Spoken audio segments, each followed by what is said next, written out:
फरीदा साहब, सबसे पहले आपसे जानना चाहेंगे, आज जो है वो बुशरा बीबी ने पार्टी रहनुमाओं से पेशावर में मुलाकातें की हैं, मुख्तलिफ ज़राए ने इस खबर की तस्दीक भी की है, तो इससे ये समझा जाए कि अब पीटीआई की सियासत में अमली तौर पर बुशरा बीबी आ चुकी हैं?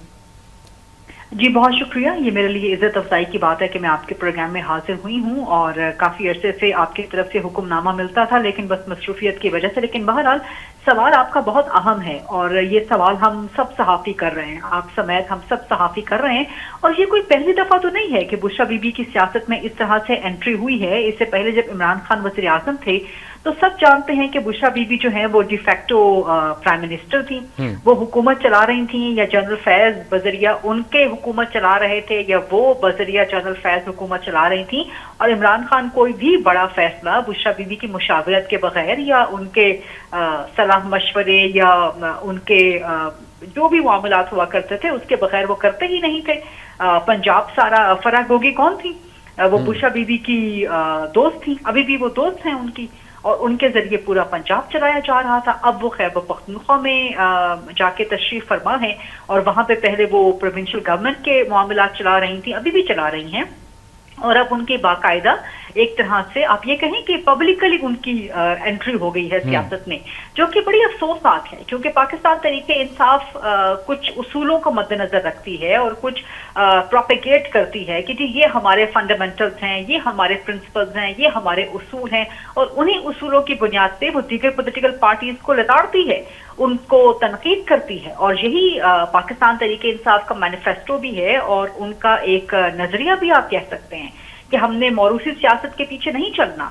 इसी बुनियाद पे वो शरीफ फैमिली को और भुट्टो फैमिली को, जरदारी फैमिली को वो तनकीद का निशाना बनाते हैं और कहते हैं कि इसीलिए ये सूटेबल नहीं है पाकिस्तान के लिए कि ये मौरूसियत पे चलते हैं।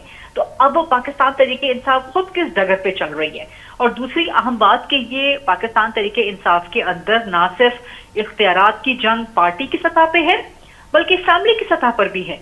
इमरान खान की जानशीनी किसने करनी है, इमरान खान के बाद या इमरान खान के साथ किसने पार्टी को संभालना है, किसने हुकूमत को चलाना है, इसमें एक तरफ बुशरा बीबी है पलड़े में और दूसरी तरफ इमरान खान की बहनें हैं पलड़े में।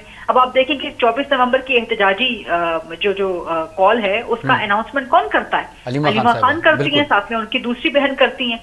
तो इसका मतलब है कि क्या इमरान खान की बहनों ने पार्टी को चलाना शुरू कर दिया?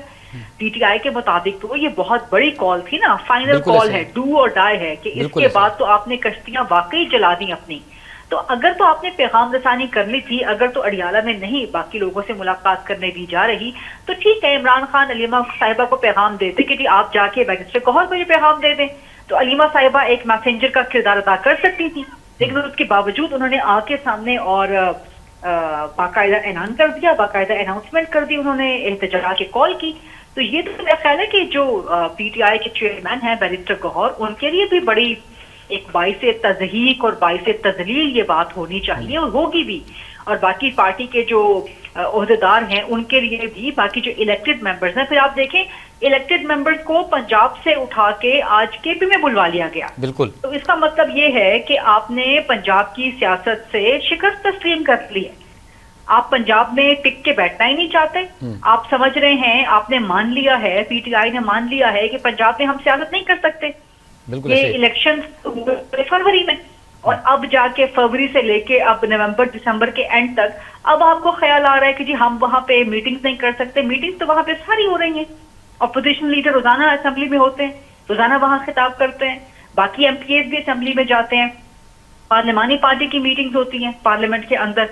तो किस किस्म की ये एक भोंडी लॉजिक दे रहे हैं? और शेख वकास अकरम ने जो लॉजिक दी है, शेख वकास अकरम तो एक आउटसाइडर है ना, उनका तो पीटीआई से कोई पुराना ताल्लुक नहीं है, कोई नजरियाती ताल्लुक नहीं है। उन्होंने तो एक बैंड वैगन पे जंप कर लिया, पॉपुलैरिटी की या पॉपुलिज्म की, और उस पॉपुलिज्म के हवा के घोड़े पे वो सवार हैं। और उन्होंने इंतहाई एक भोंडी इसकी वजाहत देने की कोशिश की कि जी मैंने कॉल किया और पंजाब में हालात ऐसे नहीं हैं, इस्लामाबाद में हालात ऐसे नहीं है। भाई आपके सब लीडर्स, इस्लामाबाद के आमिर मुगल, सिर्फ वो बेचारे पहुंचे होते हैं इस्लामाबाद में, जब भी एहतजाज होता है वो जाके लाठियां भी खा रहे होते हैं, वो आंसू गैस भी खा रहे होते हैं अपने कारकुनान के साथ, और कोई बड़ा लीडर नजर नहीं आता। शेख वकास तो कहीं नजर नहीं आते। आज तक कौन सा एहतजाज है जो शेख वकास ने लीड किया हो? जितने भी पीटीआई ने एहतजाज किए वो सिर्फ एलीट कैप्चर की तरह स्टेज पे चढ़ जाते हैं